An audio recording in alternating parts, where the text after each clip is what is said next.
ಈಗ ಜ್ಯೋತಿರ್ಲಿಂಗ 10ನೆಯ ಪರಿಚಯಕ್ಕೆ ಹೋಗೋಣ ಬನ್ನಿ. ಜ್ಯೋತಿರ್ಲಿಂಗ ತ್ರಯಂಬಕೇಶ್ವರ. ಓಂ ತ್ರಯಂಬಕಂ ಯಜಾಮಹೇ ಸುಗಂಧಿಂ ಪುಷ್ಟಿವರ್ಧನಂ ಓರ್ವಾರುಕಮಿವ ಬಂಧನಾತ್ ಮೃತ್ಯೋರ್ಮಕ್ಷೀಯ ಮಾಮೃತಾತ್. ಈ ಮಹಾಮೃತ್ಯುಂಜಯ ಮಂತ್ರವನ್ನು ನಾವೆಲ್ಲರೂ ನಿತ್ಯ ಪಠಣ ಮಾಡುತ್ತೇವಲ್ಲವೇ? ಈ ಮಂತ್ರದ ಅರ್ಥವನ್ನು ತಿಳಿಯೋಣ ಬನ್ನಿ. 3 ಕಣ್ಣಿನ ಪರಮೇಶ್ವರನೇ, ಈ ಲೌಕಿಕ ಜಗತ್ತಿನೊಂದಿಗೆ ನಮ್ಮ ಬಂಧನವು ಅತಿ ಸೂಕ್ಷ್ಮವಾಗಿರಲಿ. ಹೇಗೆ ಅಂದರೆ, ಸೌತೆಕಾಯಿಯು ಬಳ್ಳಿಯೊಂದಿಗೆ ಅಂಟಿಕೊಂಡಿರುವುದೋ ಹಾಗೆ ಮೃತ್ಯುವು ಅನಾಯಾಸವಾಗಿ ಬಂದು ಮೋಕ್ಷವು ಲಭಿಸಲಿ ಎಂದು. ತ್ರಯಂ ಎಂದರೆ ಸೃಷ್ಟಿ, ಸ್ಥಿತಿ, ಲಯಕ್ಕೆ ಕಾರಣರಾದ ತ್ರಿಮೂರ್ತಿಗಳು. ತ್ರಯಂ 3 ಲೋಕಗಳಾದ ಸ್ವರ್ಗ, ಮತ್ಸ್ಯ, ಪಾತಾಳ ಲೋಕಗಳ ಒಡೆಯ. ತ್ರಯಂ ಎಂದರೆ ಭೂತಕಾಲ, ವರ್ತಮಾನ ಹಾಗೂ ಭವಿಷ್ಯತ್ ಕಾಲವನ್ನು ಅರಿತಿರುವ ತ್ರಿಕಾಲಜ್ಞಾನಿಯಾದ ಶಿವ. ತ್ರಯಂ ಎಂದರೆ 3 ಕಣ್ಣು ಹೊಂದಿರುವ ಮಹೇಶ್ವರ. ಪರಶಿವನ 3 ಕಣ್ಣುಗಳು ಸೂರ್ಯ, ಚಂದ್ರ ಮತ್ತು ಅಗ್ನಿಯ ಸಂಕೇತವಾಗಿ ನಿಲ್ಲುವು. ಸ್ವಯಂಭುವಾದ ಈ ಶಿವಲಿಂಗವು ನೆಲದ ಒಳಗೆ 3 ಹೆಬ್ಬಟ್ಟಿನ ಆಕಾರದಲ್ಲಿದೆ. ಈ ಪವಿತ್ರ ಸ್ಥಳದಲ್ಲಿ ಸದಾ ಗಂಗೆಯು ತ್ರಯಂಬಕೇಶ್ವರನಿಗೆ ಅಭಿಷೇಕ ಮಾಡುತ್ತಾ ಸಂಭ್ರಮಿಸುವಳು. ಬ್ರಹ್ಮಗಿರಿಯ ಮಡಿಲಲ್ಲಿರುವ ಈ ದೇಗುಲವನ್ನು ಪ್ರಕೃತಿ ಮಾತೆಯು ತನ್ನ ಹಚ್ಚ ಹಸುರ ಹುಡುಗಿಯಿಂದ ರಂಗಿನ ಪುಷ್ಪಗಳಿಂದ ಸಿಂಗರಿಸಿಹಳು. ಭರತ ವರ್ಷದಲ್ಲಿಯೇ ಅತ್ಯಂತ ಉದ್ದವಾದ ನದಿಯೆಂದು ಹೆಸರಾಗಿರುವ ಗೋದಾವರಿ ನದಿಯ ಉಗಮ ಸ್ಥಾನವಿದು. ಗೌತಮಿ ಹಾಗೂ ಅಹಲ್ಯ ನದಿಗಳು ಸೇರುವ ಪವಿತ್ರ ಸಂಗಮವೂ ಆಗಿದೆ. 12 ವರ್ಷಗಳಿಗೊಮ್ಮೆ ನಡೆಯುವ ಕುಂಭಮೇಳದಲ್ಲಿ ಸಹಸ್ರ ಭಕ್ತರು ಗಂಗೆಯಲ್ಲಿ ಮಿಂದು ಶಿವನ ದರ್ಶನ ಮಾಡಿ ಪುನೀತರಾಗುವರು. ಮಹಾರಾಷ್ಟ್ರದ ನಾಸಿಕ್ ಜಿಲ್ಲೆಯಿಂದ 28 ಕಿಲೋಮೀಟರ್ ದೂರದಲ್ಲಿರುವ ತ್ರಯಂಬಕ ಎಂಬ ಸ್ಥಳದಲ್ಲಿ ನೆಲೆಯಾಗಿರುವ ಈಶ್ವರನೇ ತ್ರಯಂಬಕೇಶ್ವರ. ಬ್ರಹ್ಮಗಿರಿ, ನೀಲಗಿರಿ ಹಾಗೂ ಕೋಟಗಿರಿಯಿಂದ ಸುತ್ತುವರಿಯಲ್ಪಟ್ಟಿರುವ ಈ ಜ್ಯೋತಿರ್ಲಿಂಗವು ರಮಣೀಯವಾದ ನಿಸರ್ಗದ ಮಡಿಲಲ್ಲಿ ಸ್ಥಾಪಿಸಲ್ಪಟ್ಟಿದೆ. ಮುಂಭಾಗದಲ್ಲಿ ಅಮೃತವರ್ಷಿಣಿ ಕೊಳ ಹಾಗೂ ಸುತ್ತಮುತ್ತಲೂ ಇರುವ ಬಿಲ್ವತೀರ್ಥ, ವಿಶ್ವಾನಂತ ತೀರ್ಥ, ಮುಕುಂದ ತೀರ್ಥ ಮುಂತಾದ ಕುಂಡಗಳು ಈ ಸ್ಥಳದ ಸೌಂದರ್ಯವನ್ನು ಇಮ್ಮಡಿಗೊಳಿಸಿವೆ. ಈ ದೇಗುಲವು ಕಪ್ಪು ಶಿಲೆಯಿಂದ ನಗರ ವಾಸ್ತುಶಿಲ್ಪದ ಶಿಲೆಯಲ್ಲಿ ನಿರ್ಮಾಣಗೊಂಡಿದ್ದು 4 ದಿಕ್ಕಿನಲ್ಲಿಯೂ 4 ದ್ವಾರಗಳಿವೆ. ಪೂರ್ವ ದ್ವಾರವು ಆರಂಭಾವಸ್ಥೆಯಾದರೆ ಪಶ್ಚಿಮ ದ್ವಾರವು ನಿಷ್ಪತ್ತಿಯ ಸಂಕೇತ, ಅಂದರೆ ಪರಿಪೂರ್ಣತೆಯ ಸಂಕೇತ. ದಕ್ಷಿಣ ದ್ವಾರ ಸಾರ್ಥಕತೆಯ ಸಂಕೇತವಾದರೆ ಉತ್ತರ ದ್ವಾರ ಜ್ಞಾನೋದಯದ ಸಂಕೇತವಾಗಿ ನಿಲ್ಲುತ್ತದೆ.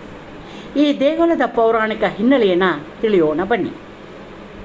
ಸತ್ಯಲೋಕದಲ್ಲಿ ಹಲವು ವರ್ಷಗಳಿಂದ ಬರಗಾಲ ಪೀಡಿತವಾಗಿದ್ದ ಈ ಪ್ರದೇಶದಲ್ಲಿ ಬ್ರಹ್ಮದೇವನು ಶಿವನ ಜಟೆಯಲ್ಲಿ ಬಂದೆಯಾಗಿದ್ದ ಗಂಗೆಯು ಭೂಮಿಗೆ ಅವತರಿಸಲಿ ಎಂದು ಪ್ರಾರ್ಥಿಸಿದಾಗ ಗಂಗಾಮಾತೆಯು ಪ್ರತ್ಯಕ್ಷಳಾಗಿ ಜನರ ಹಸಿವನ್ನು ನೀಗಿಸಿದಳು ಎಂಬ ಪ್ರತೀತಿ ಇದೆ.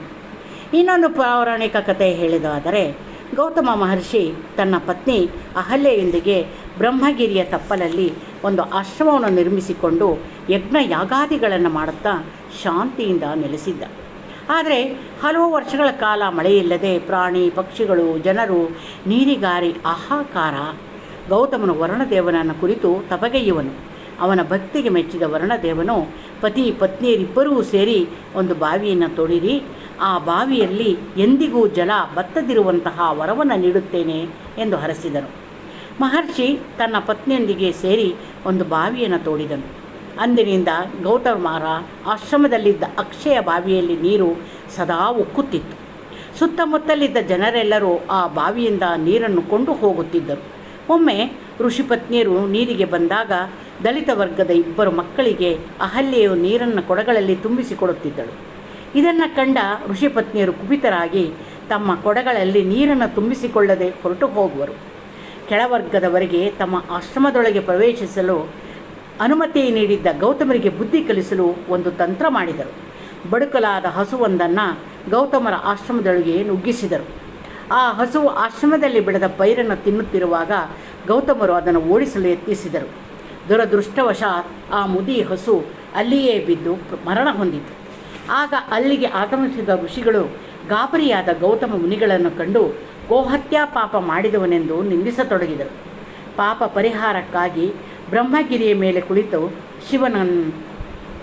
ಕುಳಿತು ಶಿವನನ್ನು ತಪಸ್ಸು ಮಾಡಬೇಕೆಂದು ಶಿವನ ಮುಡಿಯಲ್ಲಿರುವ ಗಂಗೆಯನ್ನು ಆವಾಹಿಸಿ ಗಂಗೆಯ ಪವಿತ್ರ ಜಲದಲ್ಲಿ ಮೀಯಬೇಕೆಂದು ಆದೇಶಿಸಿದರು. ಅವರ ಅಪ್ಪಣೆಯಂತೆ ಗೌತಮನು 1,000,000 ಶಿವಲಿಂಗಗಳನ್ನು ಪ್ರತಿಷ್ಠಾಪಿಸಿ 1,000 ವರ್ಷ ತಪಸ್ಸು ಮಾಡಿದನೆಂಬ ಪ್ರತೀತಿಯೂ ಇದೆ. ಶಿವನು ಪ್ರತ್ಯಕ್ಷನಾದಾಗ ಗಂಗೆಯನ್ನು ತನ್ನ ಜಟೆಗಳಿಂದ ಬಿಡುಗಡೆಗೊಳಿಸಿ ಭೂಮಿಗೆ ಕಳಿಸಬೇಕೆಂದು ಕೋರುವನು. ಭೂಮಿಗೆ ಇಳಿದು ಬಂದ ಗಂಗೆ ರಭಸದಿಂದ ಹರಿಯುತ್ತಾ ವರಾಹ ತೀರ್ಥ, ರಾಮಲಕ್ಷ್ಮಣ ತೀರ್ಥ, ಗಂಗಾಸಾಗರ ತೀರ್ಥ ಹೀಗೆ ಅನೇಕ ಕವಲುಗಳಾಗಿ ಮುನ್ನುಗ್ಗುತ್ತಾಳೆ. ಗೌತಮರು ಗಂಗೆಯನ್ನು ನಿಗ್ರಹಿಸಲು ದರ್ಬೆಯನ್ನು ಮಂತ್ರಿಸಿ ನೀರಿನ ಸುತ್ತ ಹಾಕಿದಾಗ ಗಂಗೆಯು ಅಲ್ಲಿಯೇ ನಿಂತಳು. ಈ ಕೊಳವು ಕುಶಾವರ್ತ ಎಂದೇ ಪ್ರಸಿದ್ಧಿಯಾಗಿದೆ. ಗಂಗೆಯಲ್ಲಿ ಮಿಂದ ಮಹರ್ಷಿಗಳು ತಮ್ಮ ಗೋಹತ್ಯಾ ಪಾಪವನ್ನು ಪರಿಹಾರ ಮಾಡಿಕೊಳ್ಳುವರು. ಹಾಗಾಗಿ ಇದನ್ನು ಗೌತಮೀ ನದಿ ಎಂದು ಕರೆಯುವರು. ಗೌತಮರ ಕೋರಿಕೆಯಂತೆ ಶಿವನ ಜ್ಯೋತಿ ಸ್ವರೂಪನಾಗಿ ಅಲ್ಲಿ ನೆಲೆಸಿದನು. ಮತ್ತೊಂದು ಐತಿಹ್ಯ ಹೀಗಿದೆ. ಇಂದ್ರನು ಅಮೃತ ಕಲಶವನ್ನು ಹೊತ್ತೊಯ್ಯುತ್ತಿರುವಾಗ 4 ಹನಿ ಅಮೃತವು ಧರೆಗೆ ಬಿತ್ತೆಂದು, ಅಮೃತದ 1 ಹನಿ ತ್ರಯಂಬಕದಲ್ಲಿ ಬಿದ್ದಿರುವುದರಿಂದ ಈ ಕ್ಷೇತ್ರದಲ್ಲಿ ಪೂಜೆ ಸಲ್ಲಿಸುವವರಿಗೆ ಮೋಕ್ಷ ದೊರೆಯುವುದೆಂಬ ನಂಬಿಕೆಯೂ ಇದೆ. ತ್ರಯಂಬಕೇಶ್ವರ ಜ್ಯೋತಿರ್ಲಿಂಗವು ದೇಗುಲವನ್ನು 18ನೇ ಶತಮಾನದಲ್ಲಿ ನಿರ್ಮಿಸಿದ ಕೀರ್ತಿ ಪೇಶ್ವೆ ಬಾಲಾಜಿ ಬಾಜಿರಾವ್ಗೆ ಸಲ್ಲುವುದು. ಇಲ್ಲೊಂದು ಸ್ವಾರಸ್ಯಕರವಾದ ಕಥನವೂ ಇದೆ. ಒಮ್ಮೆ ಬಾಜಿರಾವ್ ಪೇಶ್ವೆಯು ತ್ರಯಂಬಕೇಶ್ವರನ ಕೆಳಗೆ ಟೊಳ್ಳಾದ ಬಂಡೆ ಇರಲು ಸಾಧ್ಯವಿಲ್ಲ ಎಂದು ಪಣ ಕಟ್ಟಿದನು. ನಂತರ ಆ ಸ್ಥಳವನ್ನು ಪರೀಕ್ಷಿಸಿದಾಗ ಆ ಬಂಡೆಯ ಒಳಭಾಗ ಟೊಳ್ಳಾಗಿರುವುದನ್ನು ಕಂಡು ಚಕಿತನಾಗುವನು. ಆಗ ಬಾಜಿರಾವ್ ಇಲ್ಲೊಂದು ಸುಂದರವಾದ ದೇವಾಲಯವನ್ನು ನಿರ್ಮಿಸಿದನು. ನಂತರದ ಬಂದ ದೊರೆಗಳು ಈ ದೇಗುಲವನ್ನು ವಿಸ್ತರಿಸುತ್ತಾ ಹೋದರು. ವಿಶಾಲವಾದ ಮುಖಮಂಟಪ, ಎತ್ತರವಾದ ಶಿಖರದ ಒಳಭಾಗದಲ್ಲಿ ಕಮಲದ ಆಕಾರದ ಅಂದವಾದ ಕೆತ್ತನೆ ಇದೆ. ಸಭಾ ಮಂಟಪದಲ್ಲಿರುವ ಕಂಬಗಳ ಮೇಲೆ ಹಲವು ಪೌರಾಣಿಕ ಪ್ರಸಂಗಗಳನ್ನೂ ಕೆತ್ತಿದ್ದಾರೆ. ಗರ್ಭಗುಡಿಯ ಮೇಲ್ಛಾವಣಿಯಲ್ಲಿ ಒಂದು ದೊಡ್ಡ ಕನ್ನಡಿ ಇಟ್ಟಿರುವುದರಿಂದ ಯಾತ್ರಿಗಳು ನೆಲದೊಳಗಿರುವ 3 ಮುಖದ ಶಿವಲಿಂಗ ದರ್ಶನ ಮಾಡಿ ಪುನೀತರಾಗುವುದೀ ದೇಗುಲದ ಪ್ರಾಂಗಣದಲ್ಲಿ ಹಲವು ದೇವಾದಿ ದೇವತೆಗಳ ಗುಡಿಗಳೂ ಇವೆ. ಗಂಗಾದೇವಿ, ಜಲೇಶ್ವರ, ಗೌತಮೇಶ್ವರ, ಪರಶುರಾಮ ಇತ್ಯಾದಿ. ಈ ಪ್ರದೇಶದಲ್ಲಿ ಶಿವನನ್ನು ಆರಾಧಿಸುತ್ತಾ ಮೋಕ್ಷ ಪಡೆದ ಹಲವು ಸಾಧು ಸಂತರ ಸಮಾಧಿಗಳೂ ಇವೆ. ಜೈನ ಬಸದಿಗಳು ಹಾಗೂ ವೇದ ಪಾಠಶಾಲೆಗಳು ಇಲ್ಲಿದ್ದು ಹಲವು ಮಕ್ಕಳು ವೇದಾಧ್ಯಯನ ಮಾಡುತ್ತಿದ್ದಾರೆ. ಶ್ರೀ ರವಿಶಂಕರ ಗುರೂಜಿಯವರ ಅಷ್ಟಾಂಗ ಯೋಗ ಕೇಂದ್ರವೂ ಇಲ್ಲಿದೆ. ಬನ್ನಿ, ಮಹಾಮಂಗಳಾರತಿ ಆಗುತ್ತಿದೆ. ಗಂಟೆ ಜಾಗಟಗಳ ಸದ್ದು, ಕರ್ಪೂರದಾರತಿಯ ಸಮಯದಲ್ಲಿ ಕಾಣುತ್ತಿರುವ ಸಾಲಂಕೃತವಾದ ಶಿವನ ಚಿನ್ನದ ಮುಖ, ಶಿವಲಿಂಗದ ಮೇಲಿರುವ ವಜ್ರ ಪಚ್ಚೆಗಳಿಂದ ಕಂಗೊಳಿಸುತ್ತಿರುವ ಕಿರೀಟಗಳನ್ನು ನೋಡಿ ಕಣ್ಮನಗಳು ತುಂಬಿ ಹೋದವು. ಪ್ರತಿ ಸೋಮವಾರ ಸಂಜೆ ಶಿವನಿಗೆ ಈ ಕಿರೀಟ ಧಾರಣೆ ಮಾಡಿ ಸಂಭ್ರಮಿಸುತ್ತಾರೆ. ಇಲ್ಲಿನ ಮತ್ತೊಂದು ವಿಶೇಷ ಅಂದರೆ ನಾಸಾಕ್ ಎಂಬ ವಜ್ರದಿಂದ ಮಾಡಲ್ಪಟ್ಟ ಶಿವಲಿಂಗವನ್ನು ಪೇಶ್ವೆಗಳು ಕೊಡುಗೆಯಾಗಿ ನೀಡಿದ್ದರಂತೆ. ಆದರೆ 3ನೇ ಬ್ರಿಟಿಷ್ ಮರಾಠ ಯುದ್ಧ ನಡೆದಾಗ ಆಂಗ್ಲರು ಈ ಅಮೂಲ್ಯವಾದ ವಜ್ರದ ಶಿವಲಿಂಗವನ್ನು ಲೂಟಿ ಮಾಡಿದರಂತೆ. ಈಗ ಈ ಬೆಲೆ ಬಾಳುವ ಶಿವಲಿಂಗವು ಅಮೆರಿಕಾದ ಕಟಾರ್ನಲ್ಲಿ ಎಡ್ವರ್ಡ್ ಜಿ ಹ್ಯಾಂಡ್ ಎನ್ನುವ ಮಹಾಶಯನ ಬಳಿ ಇವೆ ಎಂದು ಹೇಳಲಾಗಿದೆ.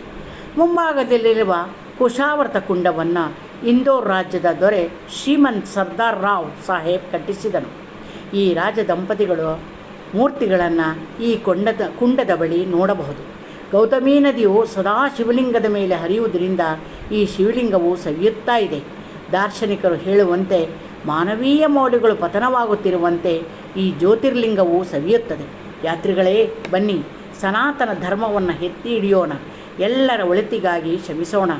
ಅಮೃತದ ಬಿಂದುಗಳು ಉರುಳಿ ಬಿದ್ದ ಆ ಸ್ಥಳದಲ್ಲಿ ತ್ರಯಂಬಕೇಶ್ವರನನ್ನು ಧ್ಯಾನಿಸುತ್ತಾ ಬದುಕಿನಲ್ಲಿ ಉಲ್ಲಾಸ ಚೈತನ್ಯವನ್ನು ಪಡೆಯೋಣ.